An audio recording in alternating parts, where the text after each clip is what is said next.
Yo, what's going on, Jungle Cats? Got us here, coming back to you in the new year. Today we're going to be making a tier list of all of the Pokemon in Mythical Island and Genetic Apex. We're about 2 weeks away from the new pack release, so I thought it'd be a good time to kind of do like a wind up on where I think these cards stand. Originally, I was going to be doing all of the types together in one video, but I realized after editing a little bit that was going to be a super long video. So I decided to separate them out into separate videos, which will be releasing over the next couple of days. So yeah, if you're catching this video within a couple of days, I probably uploaded all the tier lists by now, and you can look in the description. If you're just catching this the day of, then you might need to wait like a day or two before I get all the videos out, but they will be coming. Don't forget to like, comment, and subscribe if you want to catch more of this content. We're going to be pumping out a lot of videos during the new packs. In this video, we're going to be looking at fighting energy, so let's jump on in. We are heading into the fighting type cards now. So first on the list, we got Sandshrew and Sandslash.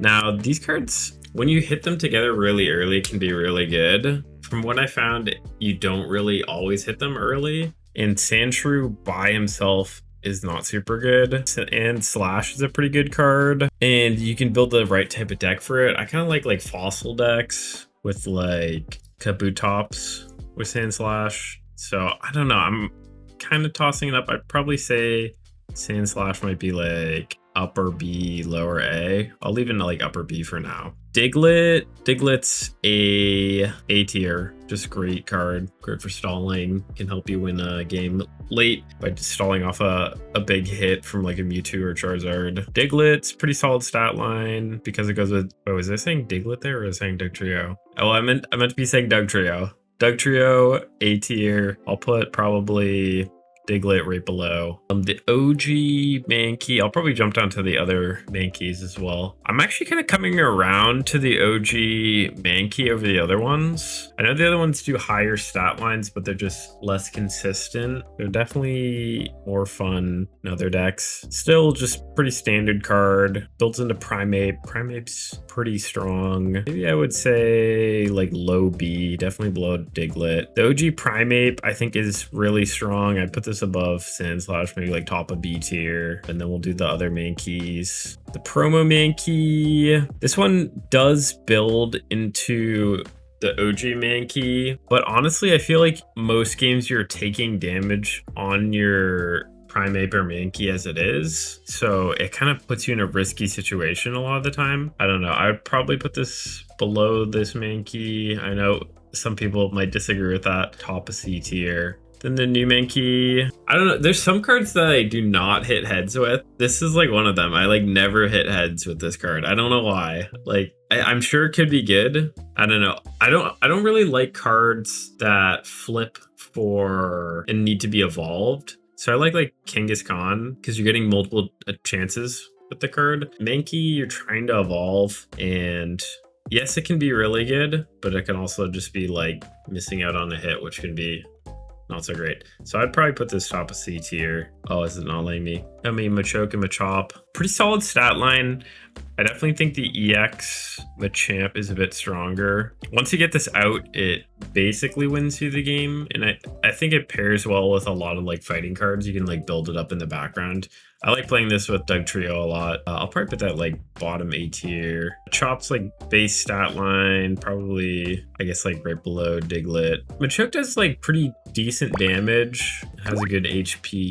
Maybe I would put that like right above Sandslash, just because you can also build it into the Machamp. And then base Machamp, I actually haven't really played this that much. I think it's solid. I can't think of why I don't play it that much. It's 150 HP with 100. I think I just don't play Machamp that much, so. But it seems like a solid stat line. I am starting to play these cards like Blastoise and like Venusaur that have strong like base versions as opposed to EX versions. Maybe I need to dabble around with that a little bit more, but it seems like it has pretty solid stat line. I just like I guess I like the art of the Machamp EX, which is why I typically play it a lot. All right, Geodude, I prefer this over the new version. I think it's just pretty good. It builds into Golem. Golem is one of the best fighting cards. I put this like high B tier. The OG Graveler, I don't use this at all. I use the new Graveler. I think the stat line with this in requiring 3 energies is not great. Not the worst card. I'd probably put it low C tier though.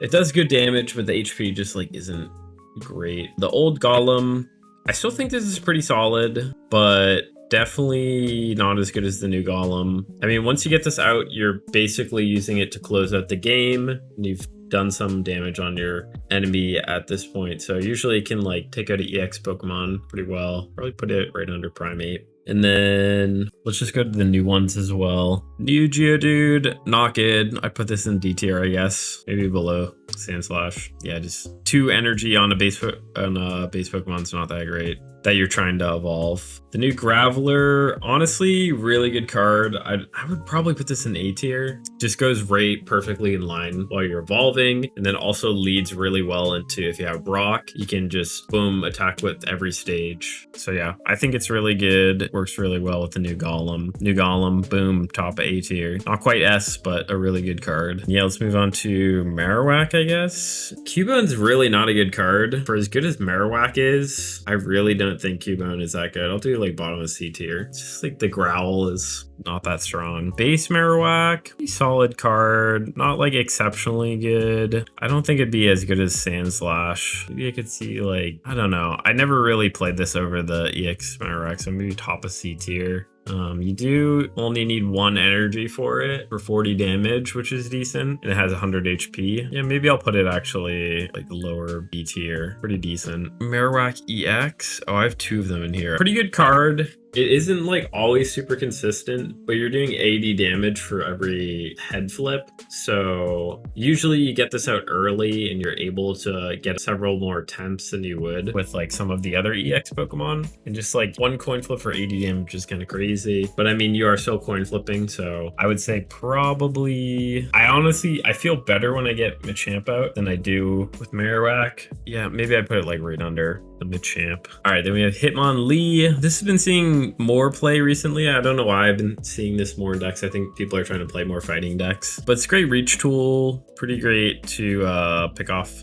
Pokemon in the back lines, especially if they're trying to pull them away. It's just like a good utility to have. I don't think it's like super strong, so I wouldn't put it A tier, but maybe like mid B tier. Seems about right. And then Hitmonchan's a good starting card for sure. There's also a lot of fighting cards that are weak to grass, so having something that's weak to psychic and be able to start is like a good option to have. So I've done that in a couple decks. Decent stat line, but once you like get further in the game, it definitely falls off and you're like just taking up a space on your bench with it. I'd probably still put it in B tier, but probably be like right above base Marowak, honestly. And then Rhyhorn and Rhydon. These cards just never feel like worth it to me. Like, I wish they were better. I wish they could hold up a little bit more. I mean, Rhydon's health is just not there at all. Requires 4 energy. I mean, I think this card just needs like higher HP or something, or like to be able to work with Brock or something like that. I know that's not Brock's Pokemon, but yeah, I don't know. It's just not good. Like, if you are able to build it up enough, then sure, it would be fine. But I don't know. I've struggled so hard with these two. I'm gonna put them in D and F, honestly. They just like, yeah, they just don't make it for me. And then we're heading into Kabuto and Kabutops. These cards are honestly super underrated, very good. I like them a lot. I've played them in a couple decks. I might try to put up like a deck video with them, honestly. I'm trying to like cook up something spicy with them, but they're pretty strong. They're definitely underrated.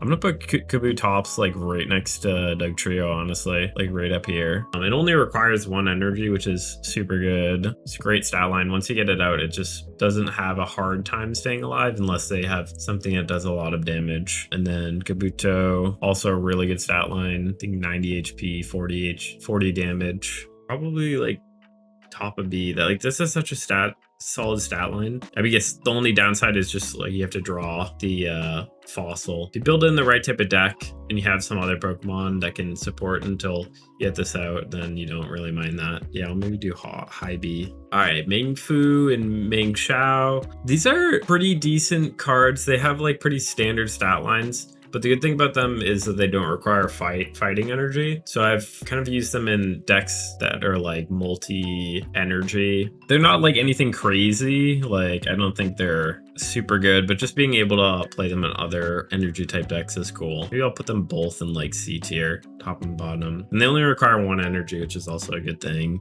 Then we have Clovopus and Graplock. Pretty good cards. Also, I don't know if I would say underrated, because I do think people play these, but definitely one of the less used cards that are pretty good. Graplock is definitely the stronger of the two. Just having the ability to like knock back their active Pokemon is super helpful. This is really good for like Pika deck matchups and just getting their Pika EX out of there. Clovopus, not super great with like requiring 2 energy and only doing 30 damage, but yeah, I don't think these are like ground-breaking cards, but I think they are pretty decent. Block probably like upper B tier. Clovopus maybe like top middle C tier or something like that. Yeah. Oh, I forgot to do the new Primate. I probably should have done that. This one's pretty solid, more consistent stat line for sure. I don't think it's super revolutionary, probably like maybe right below Hitmonlee. Feels about right. Stonejourner.